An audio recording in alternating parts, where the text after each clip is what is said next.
नमस्कार, मी पंजाब डक। आज आहे 2 ऑक्टोबर 2025।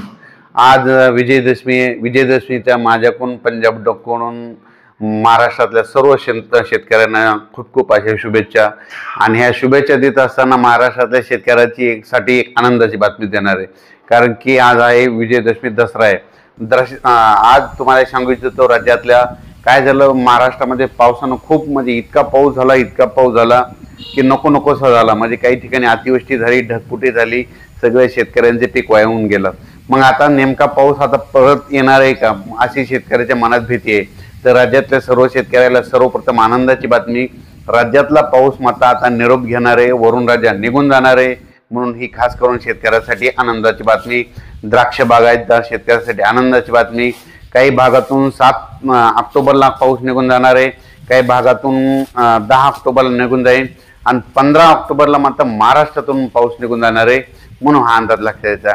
तरी मग राज्यात सध्या तरी पावसाचं काय वातावरण आहे, तर राज्यात आहे 2 ऑक्टोबर 2025, 2, 3, 4 तारखेपर्यंत आता चांगलं दिवसा कडक सूर्यदर्शन राहील, म्हणून हे अंदाज लक्षात द्यायचा।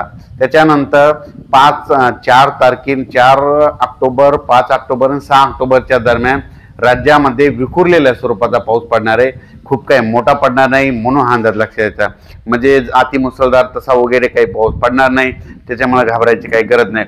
फक्त राज्यात मात्र 4 सप्टेंबर ते 7 सप्टेंबर दरम्यान, 7 ऑक्टोबरच्या दरम्यान, 4 ऑक्टोबर ते 7 ऑक्टोबरच्या दरम्यान राज्यामध्ये विदर्भामध्ये, पूर्व विदर्भामध्ये वर्धा, नागपूर, भंडारा, गोंदिया, चंद्रपूर, यवतमाळ, त्याच्यानंतर वाशिम, हिंगोली, त्याच्यानंतर इकडं अमरावती, बुलढाणा, अकोला, अकोट, चांदूरबाजार, दर्यापूर,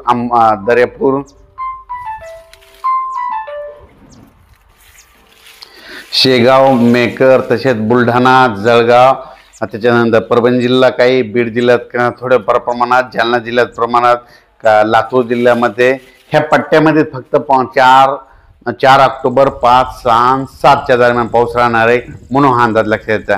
त्याच्यानंतर 7 तारखेच्या नंतर 8 ऑक्टोबर पासून परत ह्या भागातला देखील पाऊस निघून जायची तयारी ठेवणार आहे, म्हणून हा अंदाज लक्षात द्यायचा। पश्चिम महाराष्ट्रात देखील पश्चिम महाराष्ट्र देखील 5, 6, 7च्या दरम्यान तुरळक ठिकाणी थोड्या सरी येणार आहेत, म्हणून एवढा काही मोठा पाऊस पडणार नाही, म्हणून हा अंदाज लक्षात द्यायचा। उत्तर महाराष्ट्रात देखील 5, 6, 7च्या दरम्यानच तुरळक ठिकाणी पाऊस पडणार आहे, खूप काही मोठा पडणार नाही, म्हणून हे अंदाज लक्षात द्यायचा। 8 तारखेला मात्र राज्यातला बऱ्याच ठिकाणचा पाऊस निरोप घेणार आहे, म्हणून हे अंदाज लक्षात द्यायचा। त्याच्यानंतर 10 ऑक्टोबर पासून राज्यातील बऱ्याच भागातून, महाराष्ट्रातून पाऊस निघून जायलेला दिसत, आणि त्याच्यानंतर 15 ऑक्टोबरच्या दरम्यान मात्र राज्यामध्ये महाराष्ट्रातूनच पाऊस निघून जाणार आहे, म्हणून हा अंदाज लक्षात द्यायचा। ज्या शेतकऱ्यांचं सोयाबीन काढणी चालू आहे त्या शेतकऱ्याला सांगू इच्छितो की तुम्ही 7 तारखेनंतर सोयाबीन देखील काढू शकता, आणि आता उद्या देखील समजा 3, 4 तारखेपर्यंत दिवसात ऊन राहणार आहे तरी काढू शकता। फक्त 4, 5, 6च्या दरम्यान थोडं काय करायचं, दुपारपर्यंत काढायचं।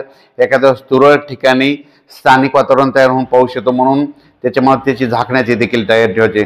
पण राज्यात असा खूप काही मोठा पाऊस नाही, म्हणून हा अंदाज लक्षात द्यायचा। जाता जाता काय होणार आहे, शेवटी मग हा पाऊस महाराष्ट्रातून 15 ऑक्टोबरला कायमचा निघून जाईल, आणि 2 नोव्हेंबरला मात्र राज्यात तीव्र थंडी असणार आहे, म्हणून हे अंदाज लक्षात द्यायचा।